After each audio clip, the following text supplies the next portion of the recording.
Well, look at that, Donkey Kong finally has another 3D adventure. Last time DK was seen moving around the world of his own free will was in Donkey Kong 64, so it's been a while. That one was an enjoyable experience provided you weren't trying to complete it. At that time, Rare was in charge of the license for Donkey Kong and they were handling it very well, giving us a memorable trilogy on the SNES and widening its range of mascots on the N64 with Banjo-Kazooie. It even gave some competition to Mario Kart with Diddy Kong Racing, which some will argue was the superior kart racing experience. But Rare wasn't only into anthropomorphic characters, it's also behind more mature-oriented games like Jet Force Gemini, Perfect Dark, GoldenEye, and Conker's Bad Fur Day, the latter being an in-between of adult-oriented themes and cutesy animal representatives. No matter your opinion, you can't deny Rare's influence on the market and its players at the beginning of the 2000s. Unfortunately, good things must come to an end as Rare was bought by Microsoft in the second half of 2002, and things went downhill from there for the company. They departed with their games and licenses, which included the Donkey Kong's world we knew and known to love, but the character itself was still Nintendo's property, so they could at least salvage a fraction of what was created by Rare. They tried to keep DK relevant via the Mario vs Donkey Kong games, the original Donkey Kong concepts reinvented, and making spin-offs of all genres along a unique controller. It didn't restore the Kong's name, so eventually, Nintendo put Retro Studios on the task to make a new yet familiar game in 2010 with Donkey Kong Country Returns, and then Tropical Freeze a bit later to the joy of most as the game were side-scrollers just like the SNES titles. The first one was apparently so good Nintendo felt the need to remake it twice, once on the 3DS and one more recent, in HD. Eventually it was time to make DK 3D again. This time the production would be made by Nintendo's own dev team, the same one behind Mario Odyssey. It was the first DK game made by Nintendo internally since Donkey Kong Jungle Beat back in 2004, so it was time to update the record. With a talented team and a core idea, Donkey Kong Bananza was finally released in July 2025 for the Nintendo Switch 2. When I saw the reveal trailer, I was immediately put off. I wasn't impressed by what was shown. Plus, Pauline as a sidekick didn't make me feel any better about it, and ultimately thought I'd pass on this one. After watching a couple gameplay videos and hearing YouTubers sing praises about the game, I finally gave in and decided to give it a shot. My first impression about it is that I should have listened to my gut. I was not sharing the enthusiasm the internet felt about the game and put it aside for a moment, but eventually picked it back up and decided to finish the story in full, and in the end, I have warmed up to the game and think it's okay for what it brings to the table.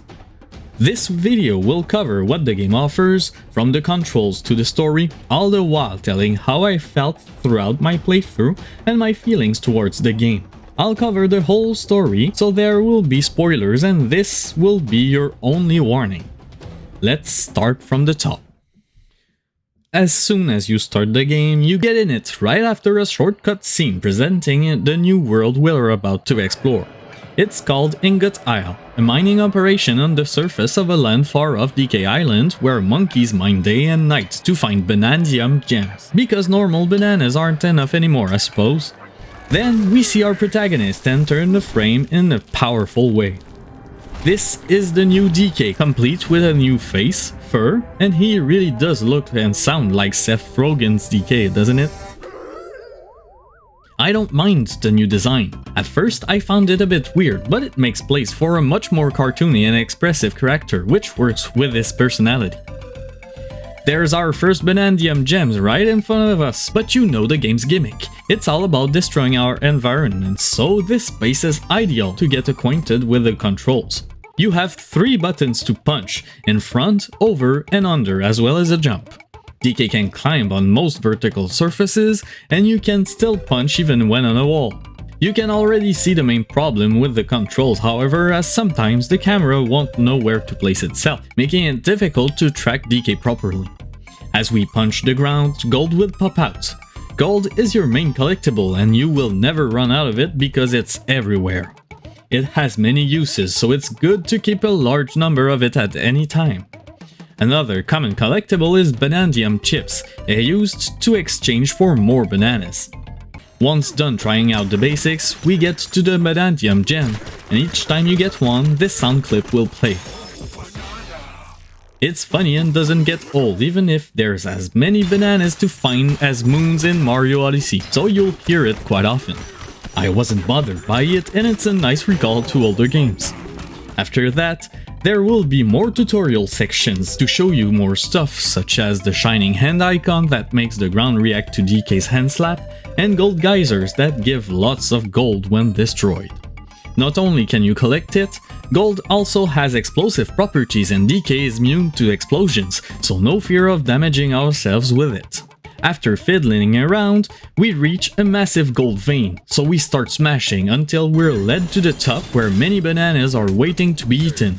But not really, as once we get to them, a cutscene starts where a huge meteor-like object starts swallowing every bananas and debris, throwing our protagonist out the picture and burrowing Ingatile under the ground.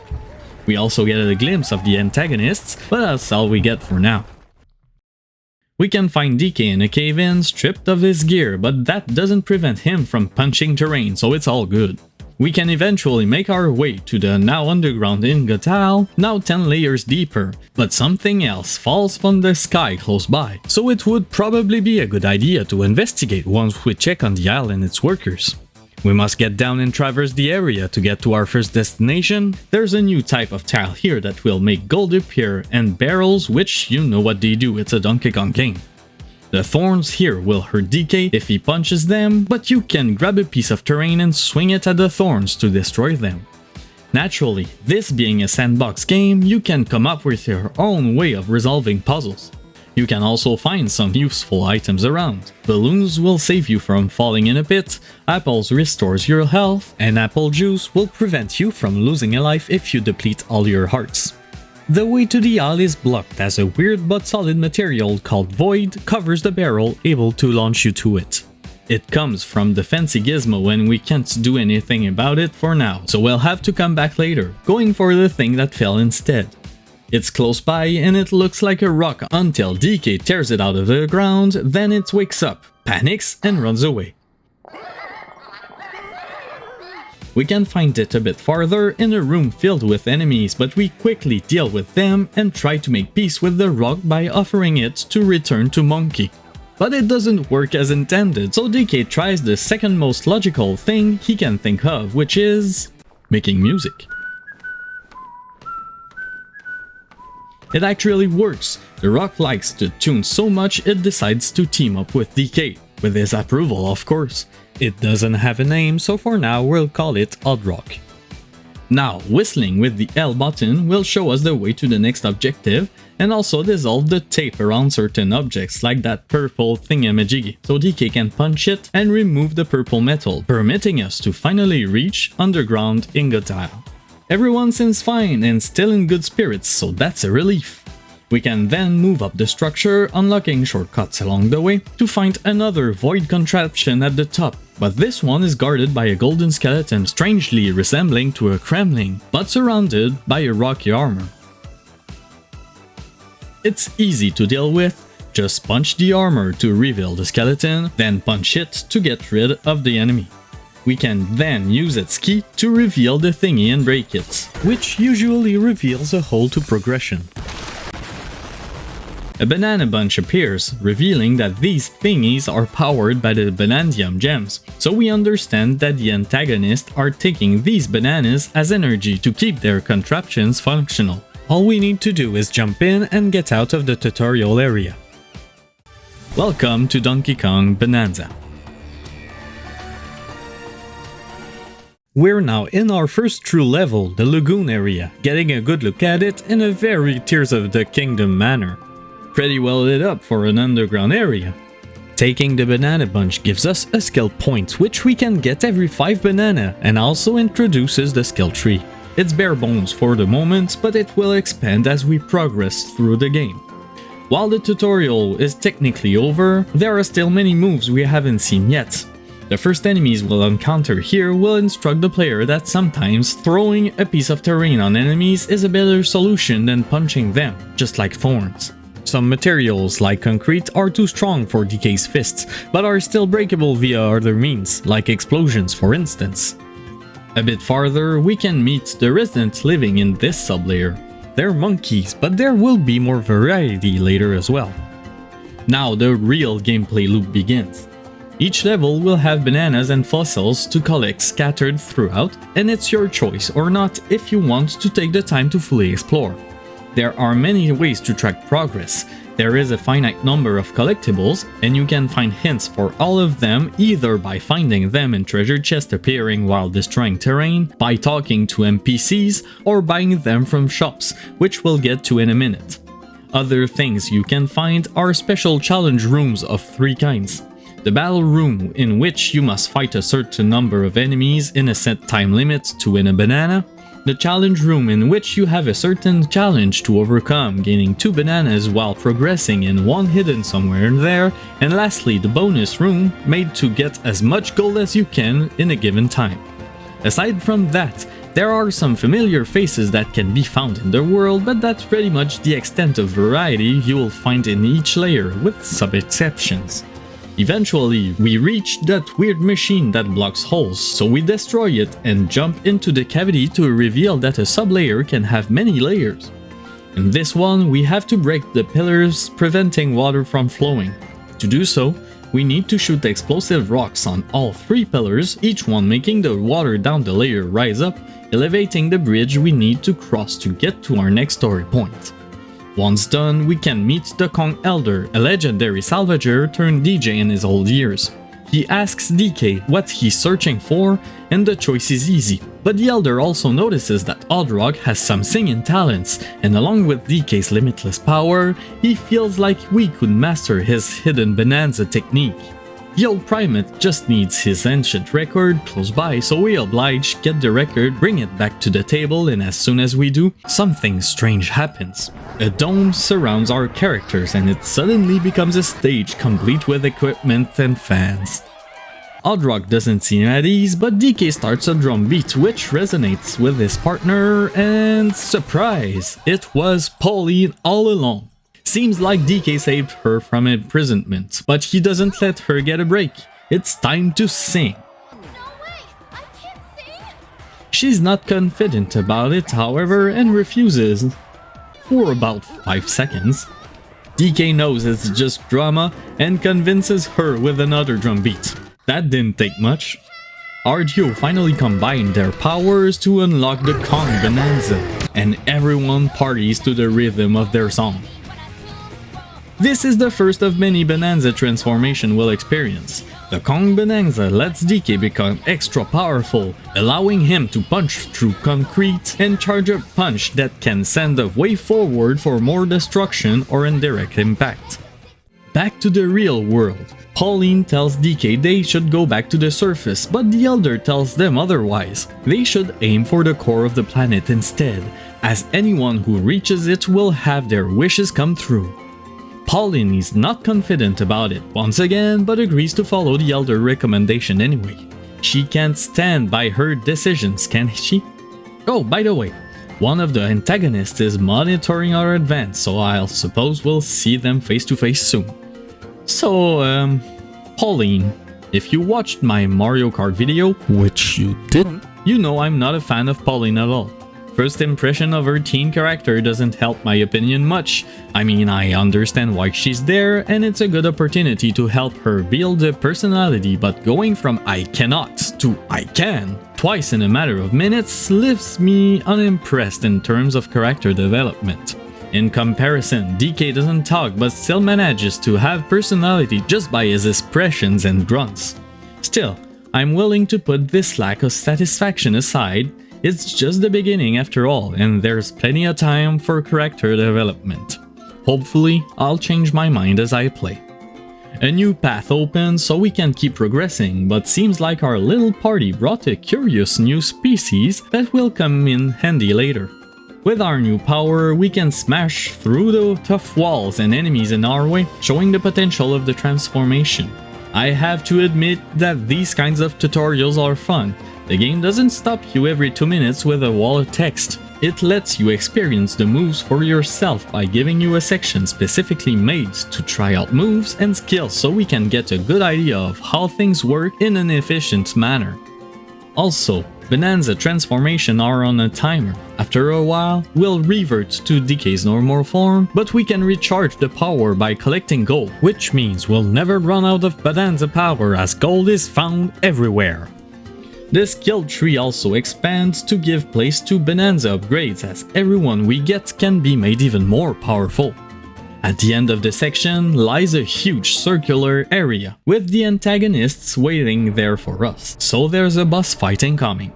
Pauline mentions they're the ones who sealed her into a rock, confirming she has a connection to them somehow. We finally have a good look at the evil trio, and we also learn that they're going to the core as well, so we'll have to race them to it. They have the advantage as they're a mining company full of assets and they're ready to pull all the stops just to get Pauline back, as she was with them for a reason.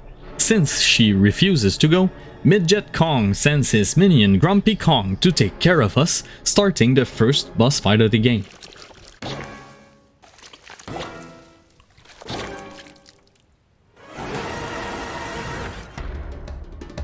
Beating it is simple. Punch its armor so hard to revert it to its softer counterpart and wail at it until there's no more. As a heads up, all bosses are ridiculously easy.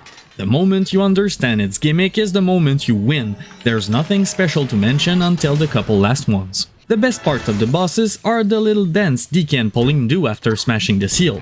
It's always the same, but the kind of energy it radiates makes it fun to watch. Pauline does have a bit of trouble getting into it at first, but DK manages to pull her in anyway. Before going down to the next level, we can talk to Grumpy, who reveals that this boss was his best work. What? That's it?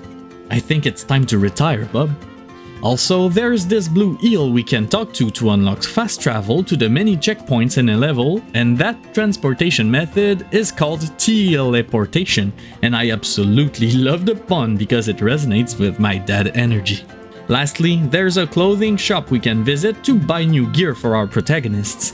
It also gives them a little bonus depending on the gear, and they can be exchanged for this sublayer's fossils. It's a nice addition, even if a bit mundane, because most of the power-ups the clothes give are mostly subpar or efficient only in a certain part of the game, so it's more about fashion than efficiency.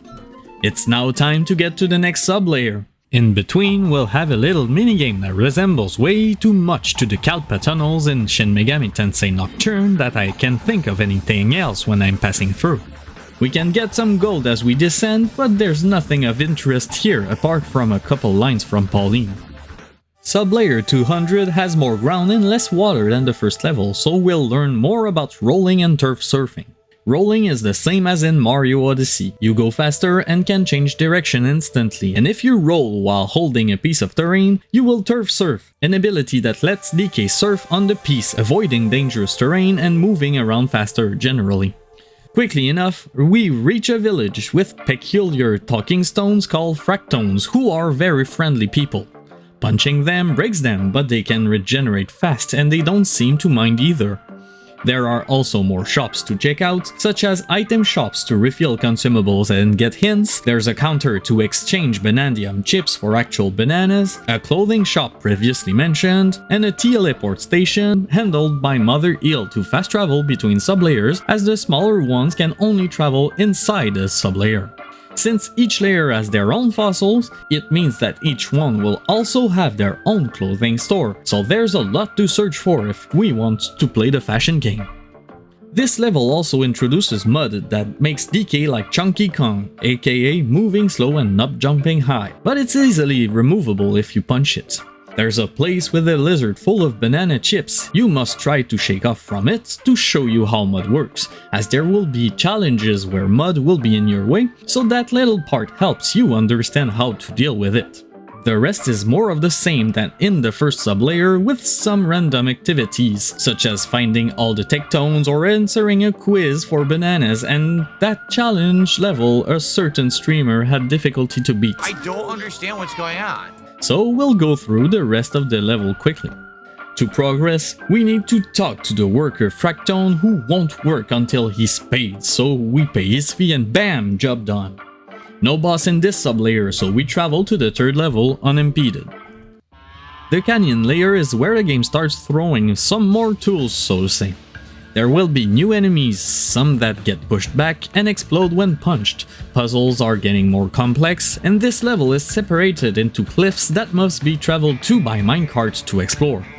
Talking to a nearby Fractone reveals that the Void Company is just in front of us, and since we're chasing them, the residents are more than willing to help us catch up to them. Some of the mineral residents here will resemble giraffes, funnily enough, but it parallels the tall canyons of the layer, which is a creative detail. We will also meet new Fractones that, for a fee, can create permanent checkpoints with a rest area and a butler that acts as a shopkeeper for every type of shop and a spot to fast travel as well. Resting at those areas will even give extra hearts, the number depending on the amount of rest areas you've constructed, and will sometimes have a little scene with Pauline talking to DK before snoozing out. So, to proceed through the canyons, we need to ride the minecarts, but some are unavailable due to Void's shenanigans, so we'll need to find the machine and destroy it to hitch a ride to the next section where we'll have to climb up to the refinery, nice carving by the way, and smash through the concrete to reach Grumpy Kong, who's ready to get serious this time. This boss is simple. Reach Grumpy, beat Grumpy. Watch this.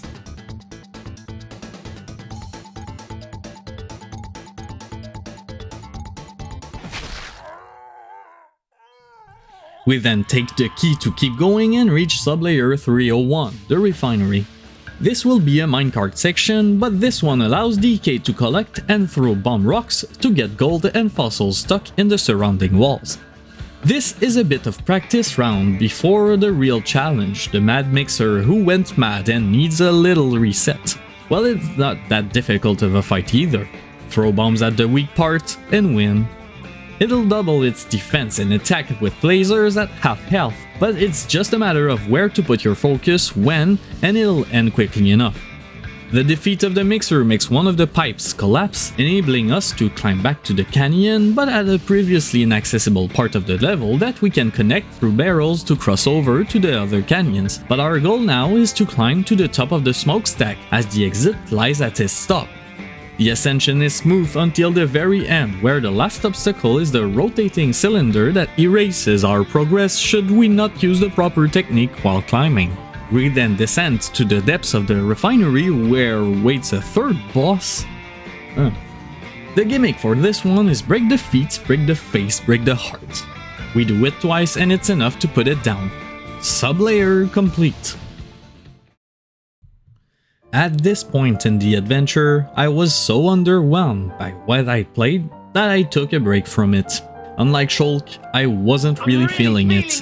The game's collectathon was exhausting. There were so many things everywhere it was hard to focus on an objective. I had a tough time adapting to the controls and haven't felt any satisfaction going through the motions, so I decided to put it away for a moment. It took about 2 weeks before I finally gave it another shot without recording, going back to the previous layers and collecting some of what I left behind. Now that I knew what to expect, I jumped back in with a different mindset, relearned and practiced the control and actually noticed myself having fun playing around and learning some more movement tricks that ease navigation and even made it more pleasant, finding motivation to keep going. So where were we? Yes, the divide.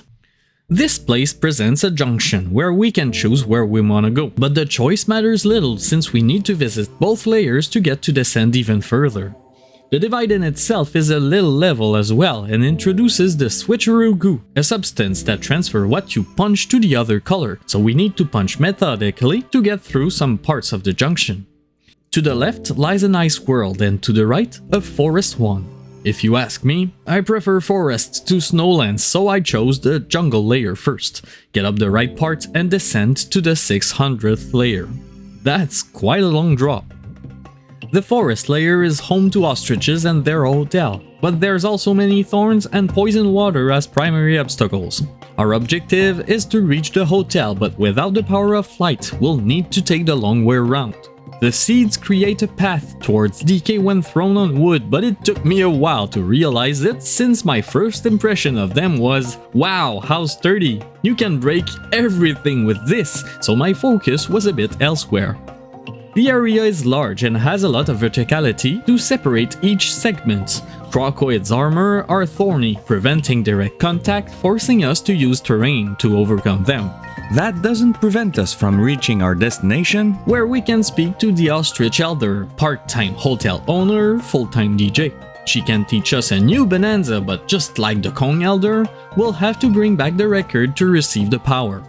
It was split in two this time, but it's no skin off our nose, so we find the two halves who repair themselves automatically, and the party starts.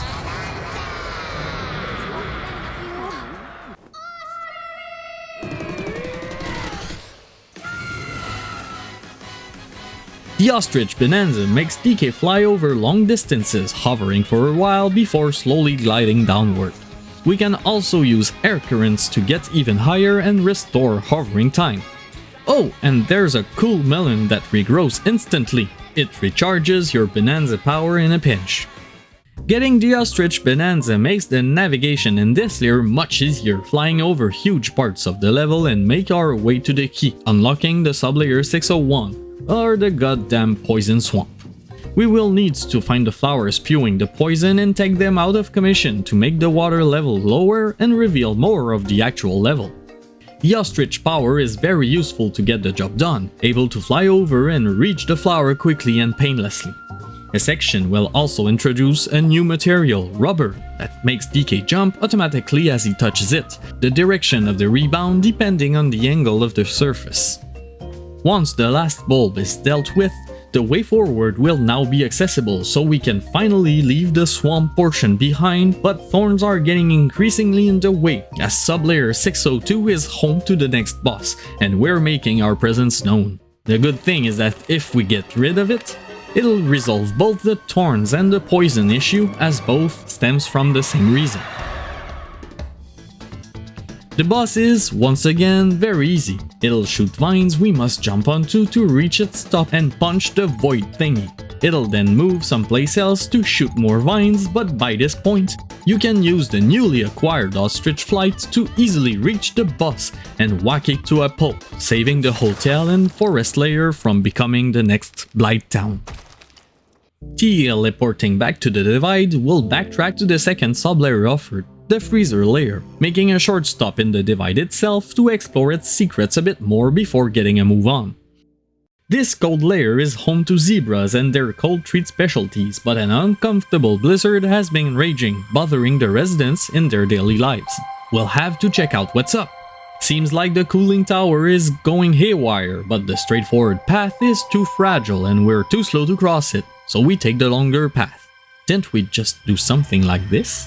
The tunnels are filled with lava, but we make it through to the layer's village, where the houses are in the shape of ice cream scoops. The path to the tower isn't accessible, so finding the Elder is crucial to learn the skill to reach it. He's located farther down in sublayer 601's village, after a journey through icicles and lava pits, and presents himself as a master churner, now turned DJ, and will help us if we help him restore the record broken by Poppy Kong's passage.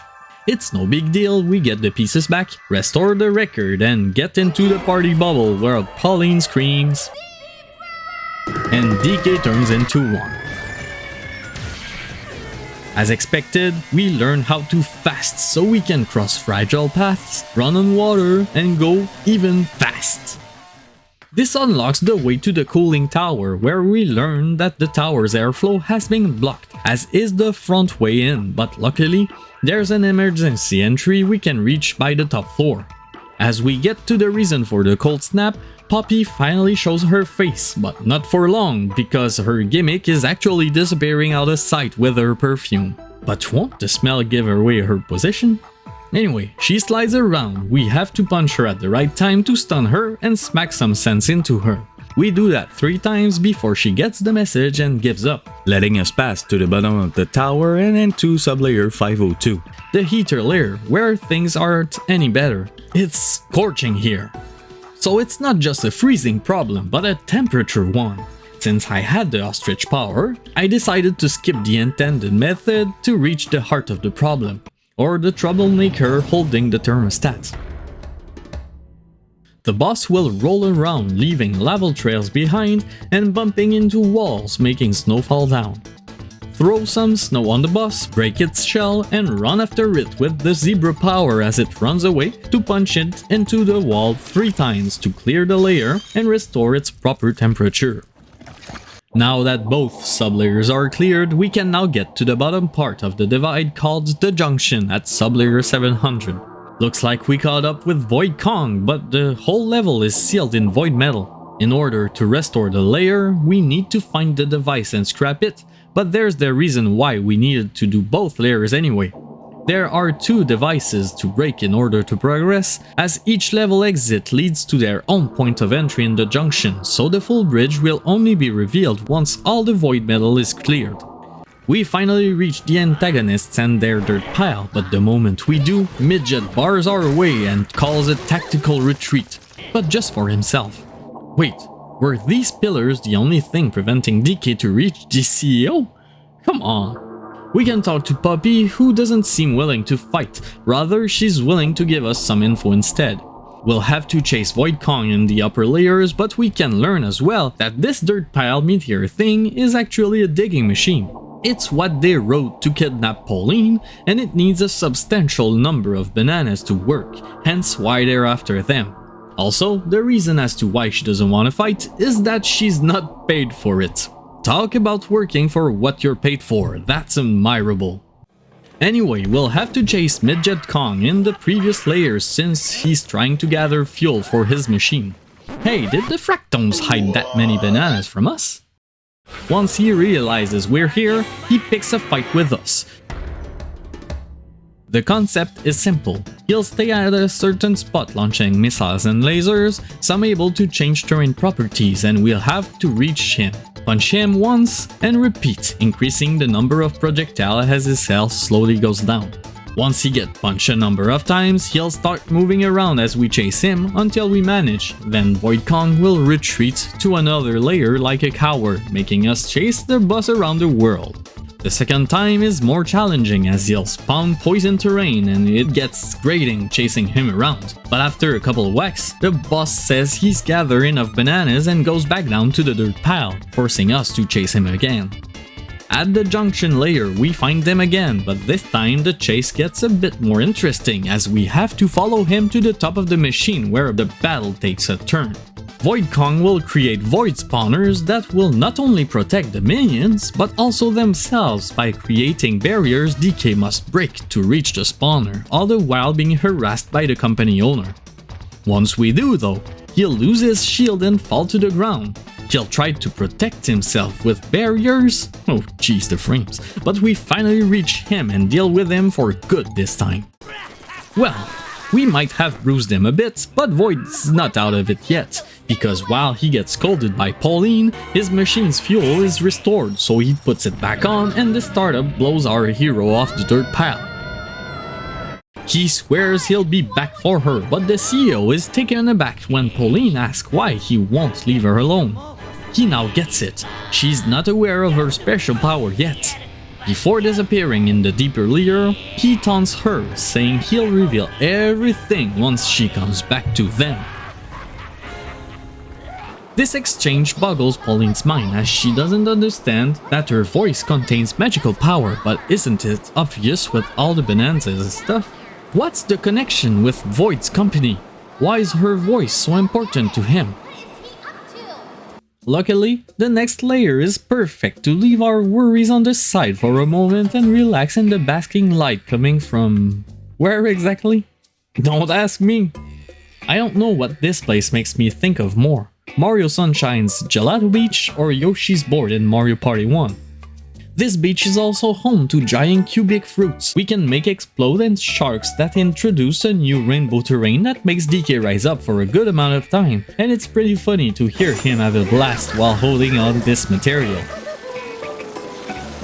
There's an upgrade in the skill tree that lets us surf on water, so basically surf, to help with navigation around as there's a lot of water in these parts. It's not really bothersome, there's no aquatic enemies that makes swimming stressful, but moving around faster is always a plus. It's a fun layer to explore even if there's nothing of substance lore-wise. The actual way forward lies in the huge watermelon. Once we make it explode, we can move on to the sublayer 900. This place is home to elephants who double as meteorologists thriving in stormy weather. The first one we come across suggests we visit their elder, so we know what our next Bananza will look like. She's not that far from the entrance, but a bit of exploring always comes first. Once I'm sated, we then get to the elder. She's the top retired forecaster and ongoing DJ. She wants to teach us her Bananza but can't since the record is split and missing, so we need to go and get the pieces, yada yada, you get it. This layer's music, track and appearance are very resemblant to what you'd hear in a Goron village on Death Mountain in a Zelda game. The environment is dangerous, but the elephants, just like the Gorons, aren't bothered in the slightest by it. Humans are light and puny in comparison of both, they have a friendly laid-back demeanor, and they make me feel at home despite the hostile conditions of the land. During our descent to the shrine, we can see platforms with a sticky bottom, but I didn't get the memo, so I just found a way to cross and ignore them. What I didn't realize is that they were hints to how to deal with the next boss, and didn't connect the dot until late in the level. After reaching the void spawner and breaking it, the shrine appears and so does the Bluster Wing, the boss of this layer. To get him down, we need to throw a piece of what it leaves behind on both its wings, then beat it down. He's holding the pieces of the record but spits them out a layer under us, so we descend to layer 901. It's not going any better, it rains lava here and ziplines can be used to travel, but I had one solid brain fart. It took me so long to get the record pieces as my mind was wandering about, unfocused on what I was supposed to do. Perhaps the strong winds on the surface whooshed all the information away. Anyhow, we bring back the record pieces, we learn the secret code, and get our new Bananza. This one allows DK to inhale terrain and store it for a later use. You can even destroy harmful surfaces without a care. It's all the power can do, but it becomes so overpowered when leveled up a bit as the terrain destruction potential this Bananza has overshadows the Kong one, even if the latter still specializes in stronger punching ability. With this new power, my brain finally synchronizes. I get the key to get deeper and jump in the hole to finish the boss fight. This round making us use our new Bananza to fight the boss as we need to inhale the lava to create projectiles to launch at the boss and finish the... Oh, it's not over yet. The Bluster Wing manages to escape for a second time in the bottom layer, prompting us to chase it down again. We're in the relaxation area. The elephants here are all enjoying activities you'd commonly find in a spa resort.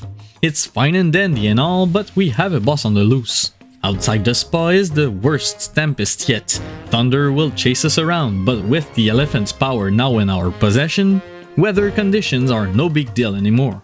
The trek to the boss is quite a long one, however. It managed to go far in a short time, but we eventually track it down for one more showdown. This time he'll try to corner us with wind and lightning, leaving us no terrain to inhale, but there's some in the tornado for us to pick if needed. In the end, we free the creature from the mask, making it go berserk and restore the Bluster Wing to its former glory. This layer is done, so on to the next. This one's a bit different. It's a landfill, which means we must travel in the dirt to explore. It's much smaller than the other levels, making this one a filler to expand the game. Landfill. Filler. Did you get it? The only thing to do here is to reach the bottom where Grumpy Kong awaits to take his revenge on us.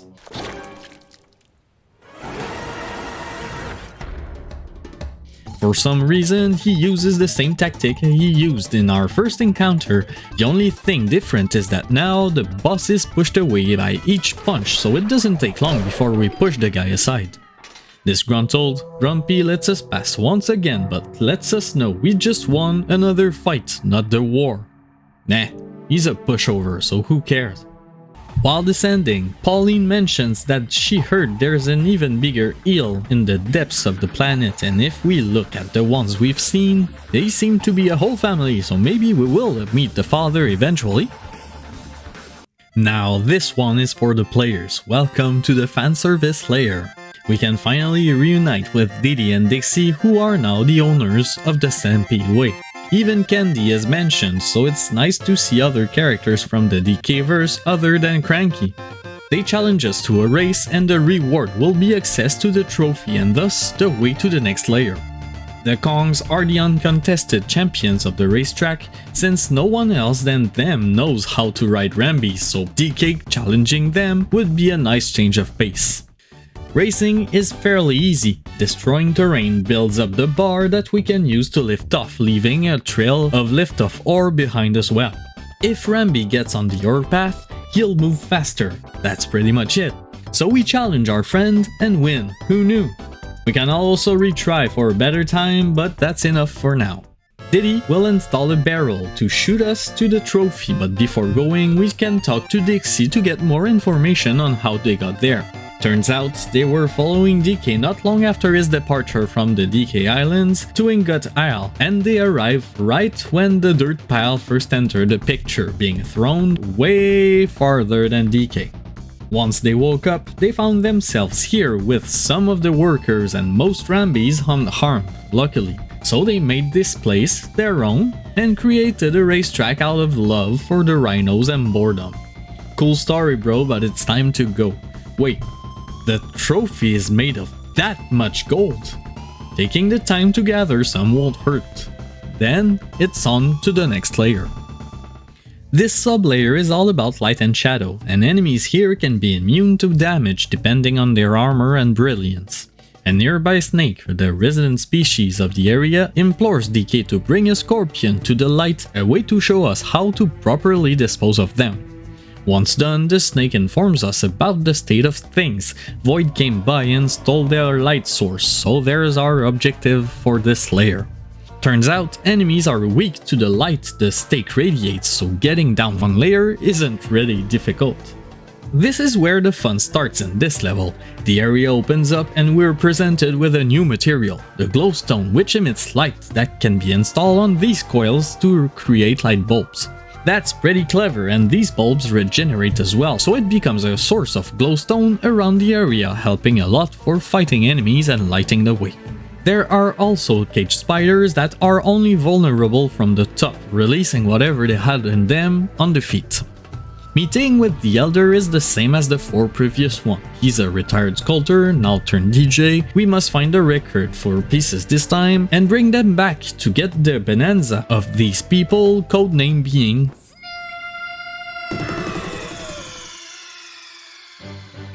Snake, are you okay?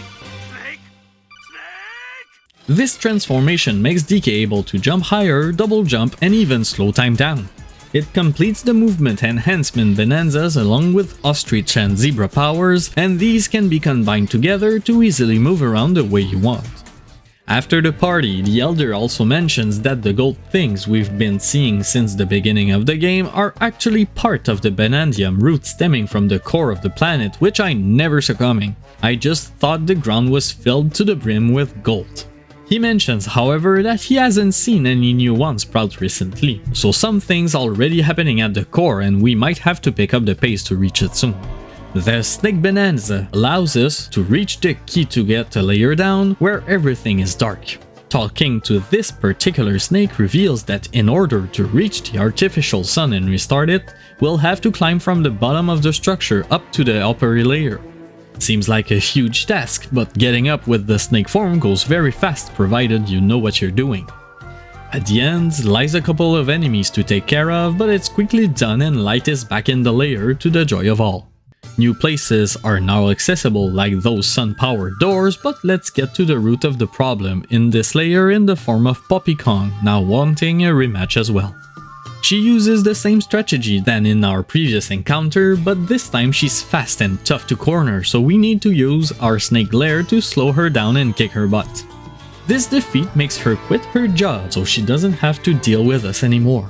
She gives us her key, but apparently the level's not done yet. There's still a whole new layer to explore now that light's back on. Of course, there's a gimmick with the suns because there is actually two, and depending on which one is on, it changes the direction the light comes from and what clouds become solid. It's stupid, I hate it, and cheesed it as much as I could to get to Grumpy, who wants to fight again, but uses the same strategy than in the first fight, now enhanced by the light and shadow armor gimmick. Thing is, we don't even need to break his tower now that we can jump high, so he doesn't fare any better this time around. We may have beaten the boss once more, but an earthquake is suddenly felt, and before our heroes can react, the ground gives out beneath them and a huge eel appears and catches Pauline, DK watching in horror as he couldn't reach her in time. Next thing he knows, he's in a prison guarded by fractones and Pauline is nowhere to be seen. Talking to the guards reveal that they've put us behind bars under suspicion that we've broke their disco. What the hell is going on? The second guard tells us that the floor is weak, so we break it and get out of the prison. No one reacts, even our guard says, well, whatever, you don't look like a bad guy. So something tells me they don't get prisoner often here. Looking around a bit, we can come face to face with Poppy, who was captured as well under the same circumstances as us, and reveals that the eel we saw earlier has been brainwashed by Void's mask, just like the Bluster Wing in the Tempest layer.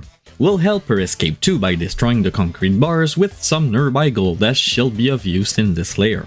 Talking to this guard opens the door and we're now in the main lobby of the disco we were blamed for breaking. There are shops here, a potential rest area, and some more stuff will be eventually added as we progress. Talking to Poppy here makes us understand what's happening. Void's contraptions are preventing the sounds to get through to the main area, so we'll need to restore the music by passing the 3 challenges behind these doors.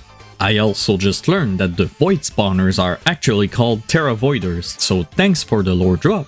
Also, she lets DK know that restoring the music might also restore the harmonial we've seen earlier, as he loves music so much he might dance the brainwash away. Here, we'll meet new enemies, the walls. They fall on us, but once they're punched through, they die. Simple. That face looks like my sleep paralysis demon though.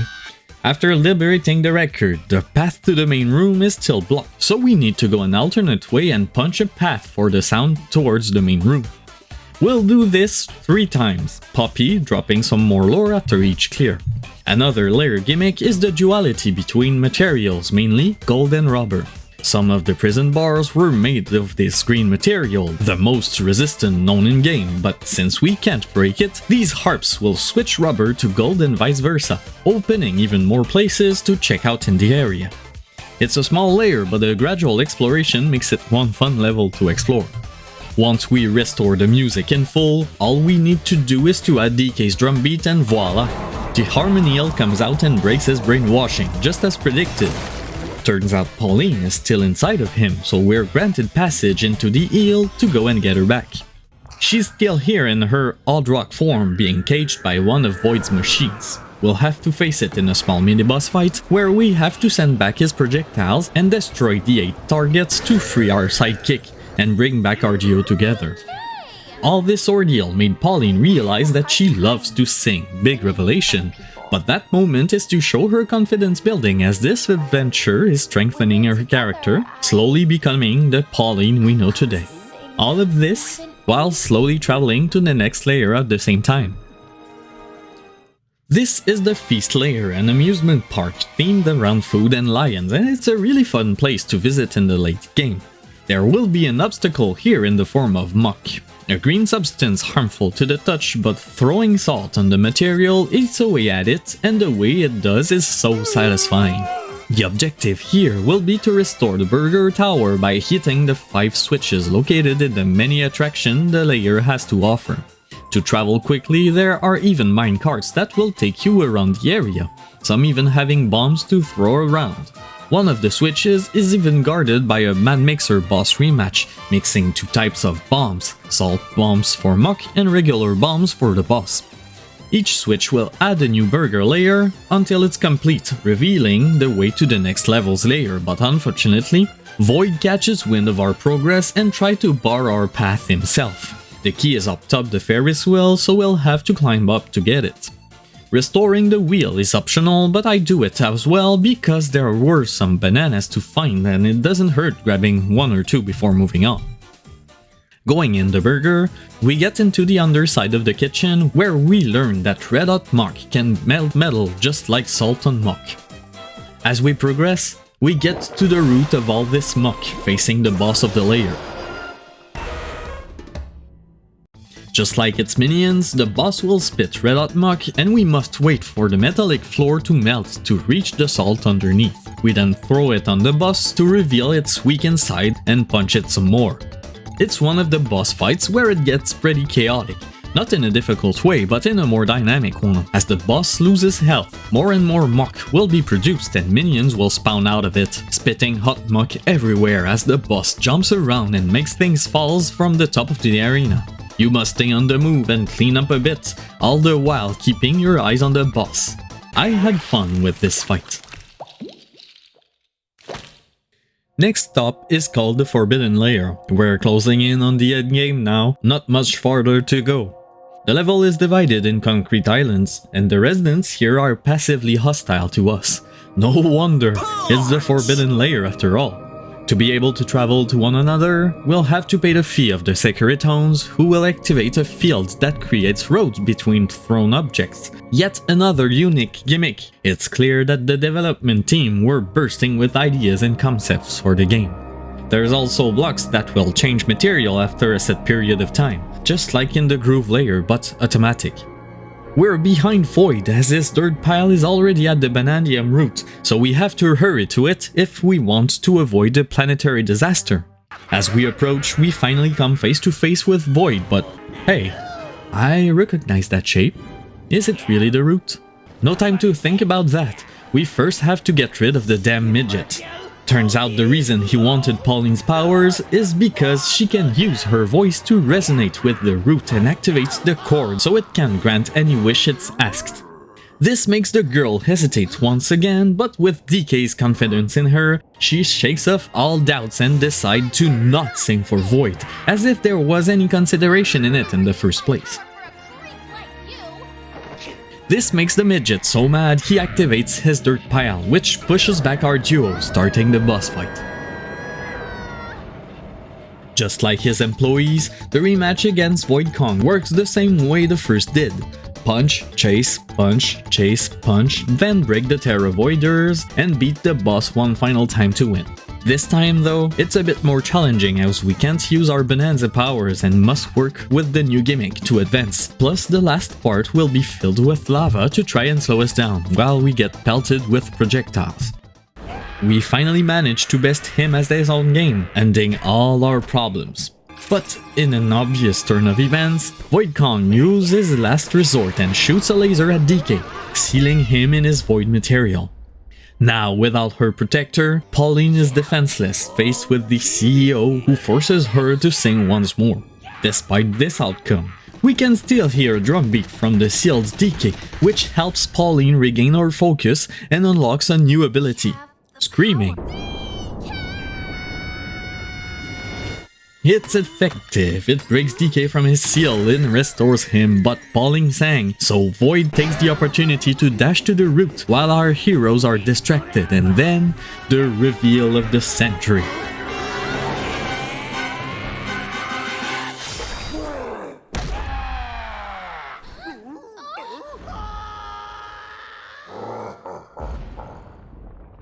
King K.Rool is back, baby!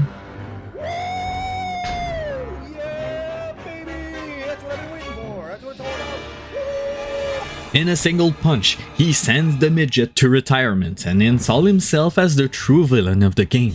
About time he showed up. He even mentions he was with the Kremlin crew, but it's nowhere to be seen. It also turns out we weren't at the core of the planet yet, and K.Rool takes the initiative to drop in first, letting us follow after him. Now, this is the final level, fashioned with a thick layer of nostalgia.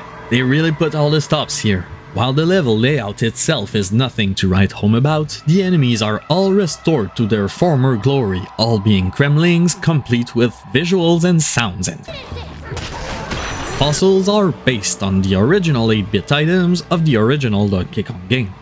While the end of the game nears, it's trying to keep us in with this absolute nostalgia bait of a level, and why wouldn't they? It makes for a strong finish as well. It's the true fanservice level Layer 1100 wanted to be.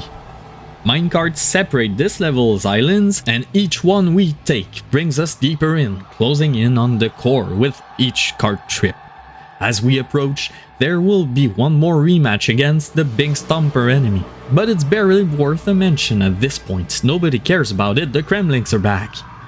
The boss can be marked as the halfway point of the level though, so we still have some more challenges to overcome before reaching the Fat Croc. The end of the area is marked by a large cannonball, which means we're finally at the door of the last obstacle before reaching our dreams. Unfortunately, the Medandium root is already in K.Rool's hands, and he makes his wish just as we arrive, transforming him into Super K.Rool, ready for one more brawl. So, it's time to face the king just like DK knows how to. No use pulling our punches, we've got infinite Bananza energy so we can stay transformed as much as we want.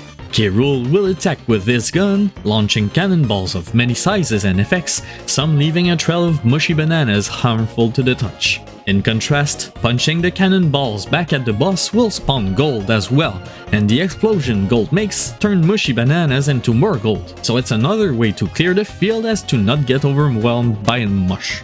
He can also create huge towering hands and make them fall on us, and make his gun a vacuum to clear materials on the field and attack if we get sucked into it. You can shoot a piece of terrain at it to make it malfunction, but I didn't do it in this playthrough. While the boss is a damage sponge, punch damage do add up, and eventually we overcome the crocodile just like it should be.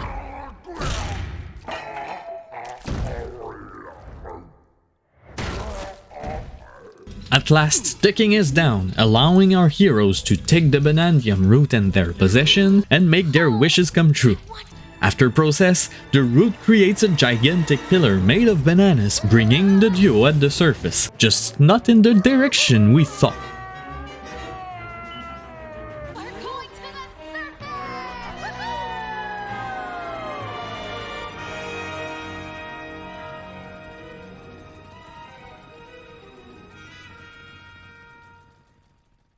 And this ends Donkey Kong Bananza.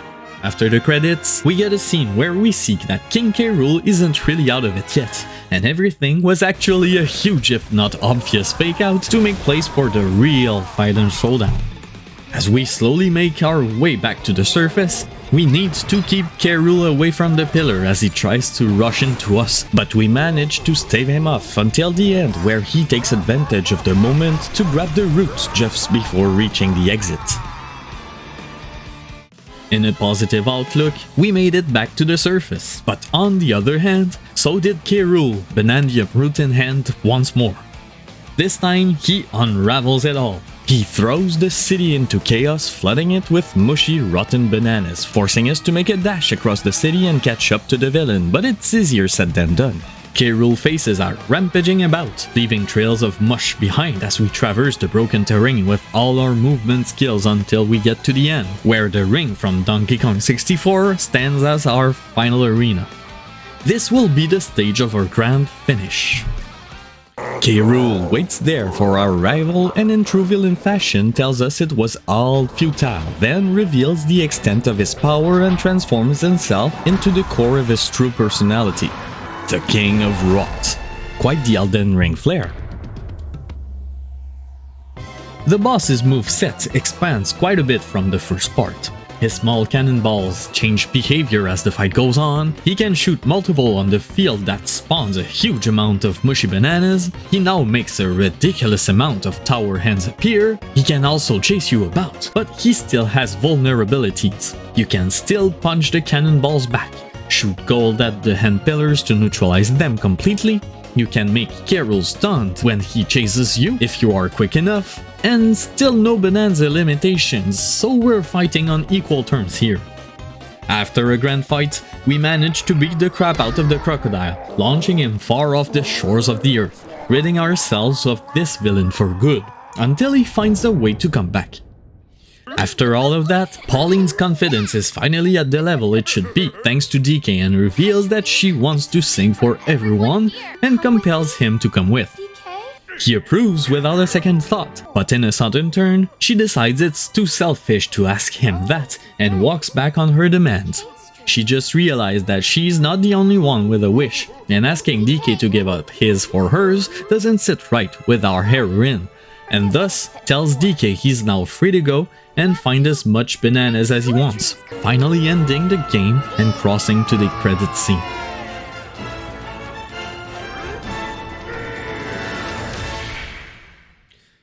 Well, that was one big adventure. In the end, I can confidently say that my first impressions were wrong. The game is really fun when you get your mind into it. Levels all have an original theme. There's new gimmick popping right until the end of the game, keeping the gameplay loop fresh despite all levels having more or less the same objectives. Destroying the environment is satisfying to an extent, but the tools you unlock as you progress keeps it interesting and encourages backtracking as you not only unlock new tools, but level change slightly as you relieve their problems so you might be able to get somewhere you couldn't previously during the events of the story.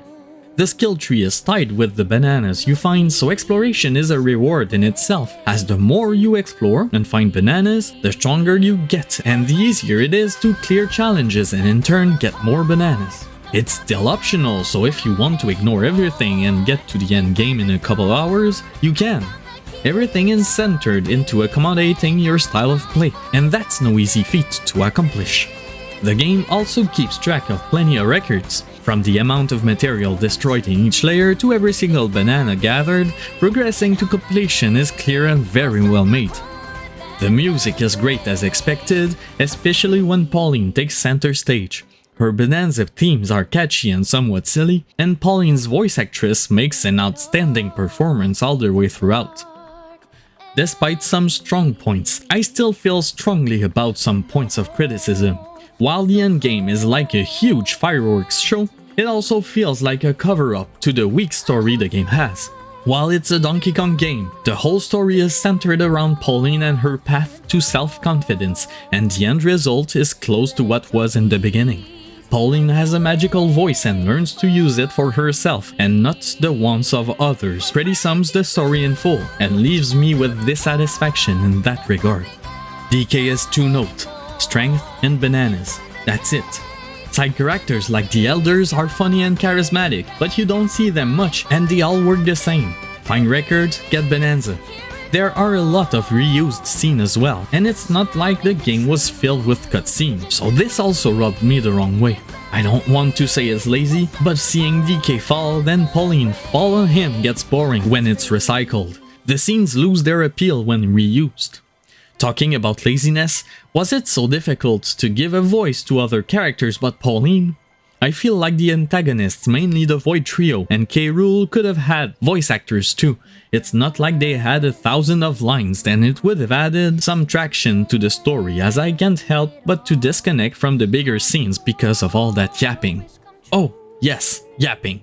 Can Pauline shut up during normal gameplay? She always has something to say and it's not always pertinent. Finding a banana, an enemy attacks. Opening a chest, when at low health.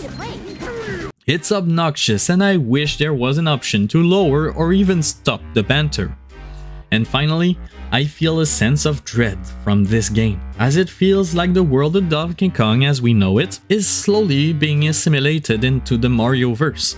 The close resemblance and story ties to Mario Odyssey, with Pauline and New Donk City, K.Rool being used as a nostalgia bait only to disappear as fast as he appeared, making me think Nintendo is telling us we remember them, but we're moving them into the relics of the past category, so don't expect to see them again except for the occasional cameo.